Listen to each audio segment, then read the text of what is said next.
Okidoki. I've been a fan of Mizukami Satoshi for a while. I've read Spirit Circle, Sengoku Yoko, and consumed both the manga and anime for Planet With. So when I saw the anime announcement for Hoshi no Samidare, or Lucifer and the Biscuit Hammer, which I have also read, I was over the moon with excitement. Fast forward to now, and the anime, I hesitate to even say it's alright. So I did what any sane person would do and reread the manga instead of working on assignments. Let's talk about Hoshi no Samidare. Minor spoilers ahead. Basic synopsis: Amamiya Yuhi wakes up to find a lizard sitting on top of him. Now before you call pest control, the lizard speaks up and announces that he is the lizard knight New, who has chosen Amamiya to fight against a giant biscuit hammer that threatens to destroy the planet. Brushing him off as an annoyance and a hallucination, Amamiya goes about his day normally. He goes to college, flips his professor's skirt, and runs away from a killer golem, only to be saved by Asahina Samidare, the princess he is also tasked to protect. Samidare asks Amamiya to swear loyalty to her, for it won't be the biscuit hammer that destroys Earth, but Samidare's own fist. Now, I'm sure you're expecting an action manga from that synopsis, which I guess you aren't exactly wrong. There are 12 knights created by Anima, the princess who resides within Samidare, and 12 golems, created one after another by the evil wizard Animus, who also created the Biscuit Hammer. The action is cool and all. They all have to master psychic abilities, which really allows them to do whatever they wish to. And the fights of the golems are nice and punchy. Sometimes the panels can feel a bit messy, but for the most of it you can follow along pretty well. It's just, the action really isn't the focus for me. Mizukami Satoshi is a master of character stories. He does this one thing really well, where he writes a character that is realistic yet weird at the same time. Take Hakudo Yayoi for example.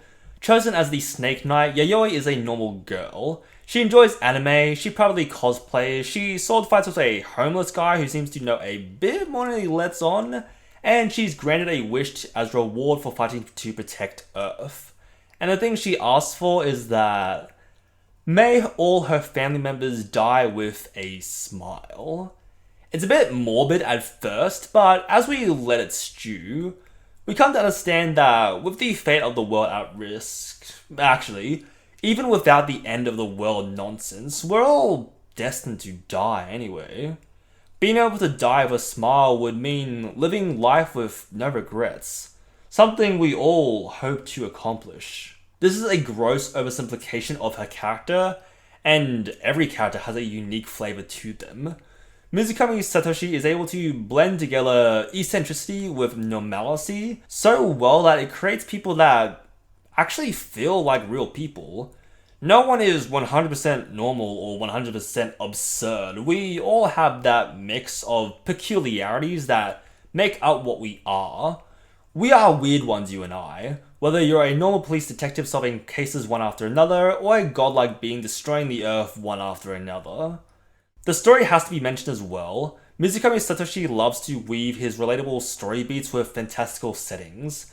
The action, while very fun, are really just the physical extension of our character's journey, representing mundane things as monsters we must overcome, drama and plight as a battle one must fight and defeat and understand.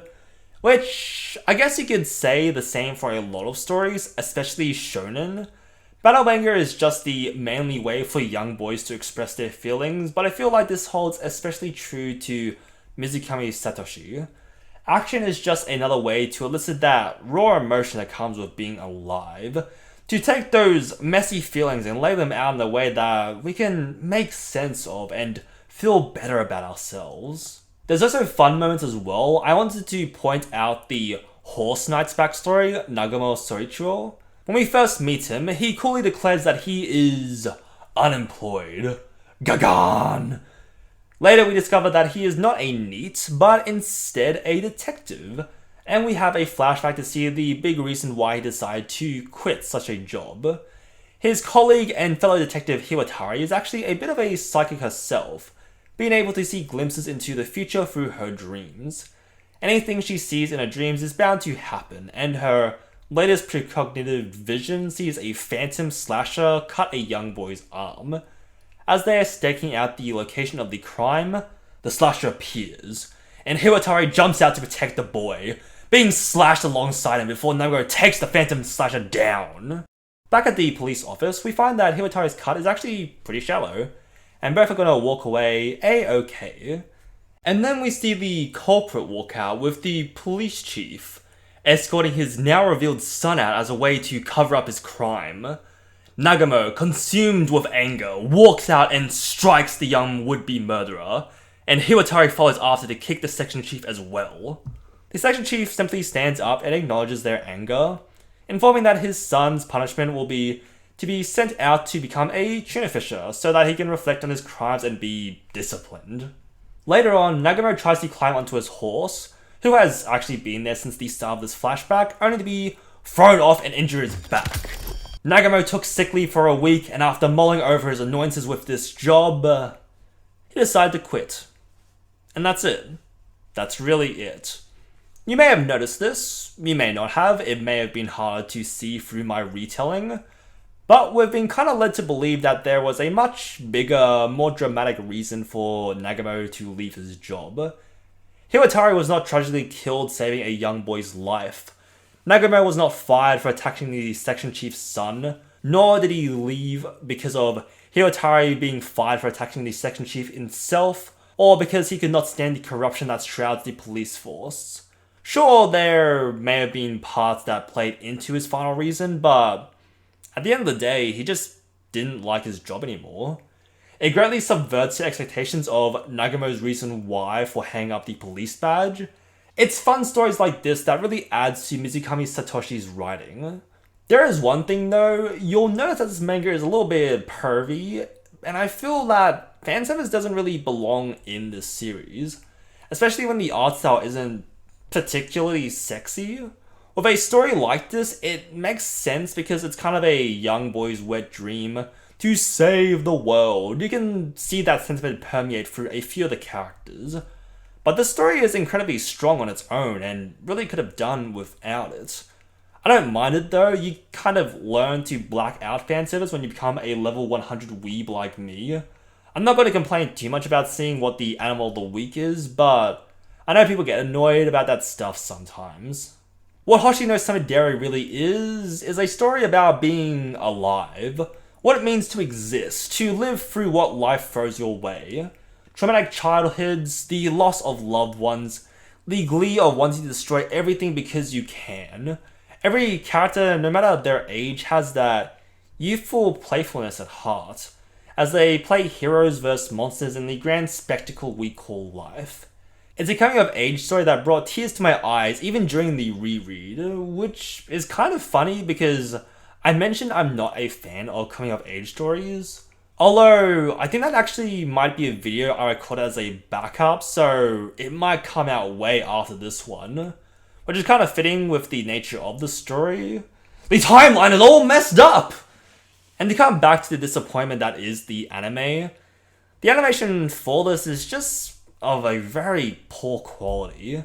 Its only saving grace is, from what I could tell, it slims the contents of the manga down, cutting out parts that aren't exactly necessary, and still telling a pretty cohesive story. Although, even then, the pacing still felt a bit off to me, and some emotional moments like Amamiya's chains just don't have that same impact as they do in the manga. It's unfortunate that it's being carried by its story instead of enhancing it.